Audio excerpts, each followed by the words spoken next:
નમસ્કાર દર્શક મિત્રો, ન્યૂઝ ટુડેમાં આપનું હાર્દિક સ્વાગત છે। નવા વર્ષ નિમિત્તે જોધલપીર મંદિર કુરાલ ખાતે દલિત સમાજનું સ્નેહ મિલન કાર્યક્રમ યોજાયો। આજ રોજ તારીખ 22/10/2025ને બુધવારના રોજ શ્રી જોધલપીર મંદિર કુરાલ ખાતે નવા વર્ષ નિમિત્તે સ્નેહ મિલન કાર્યક્રમ યોજાયો। સાથે સાથે એસપીજી ગ્રુપના તાલુકા ઉપપ્રમુખ તરીકે નિમણૂક પામેલ સાથે કુરાલ ગામે 15 વર્ષથી સરપંચ તેમજ ડેપ્યુટી સરપંચની સેવા આપનાર રાજેશભાઈ એસ પટેલનું સ્વાગત પણ કરવામાં આવ્યું। સદર પ્રોગ્રામ જોધલપીર સેવા મંડળ ટ્રસ્ટના સક્રિય સભ્યો તેમજ ટ્રસ્ટના ટ્રસ્ટી મંડળના સભ્યોએ યોગદાન આપી અને આ કાર્યક્રમ પૂર્ણ કરવામાં આવેલ છે।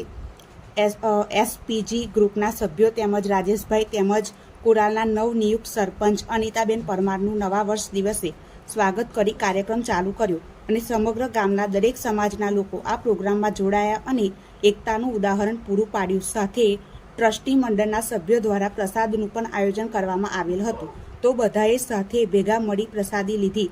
સદર કાર્યક્રમ જોધલપીર સેવા મંડળ ટ્રસ્ટના પ્રમુખ તેમજ અનુસૂચિત જાતિ મોરચાના જિલ્લાના મંત્રી ચિરાગ બી ચાવડા, અશોક ચાવડા, મુકેશ કે પરમાર, બાબુભાઈ ચાવડા, સતીશભાઈ, રાજુભાઈ તથા સમગ્ર ટ્રસ્ટી મંડળના સભ્યોએ આ કાર્યક્રમમાં હાજરી આપી હતી। રિપોર્ટર નગીનભાઈ પરમાર।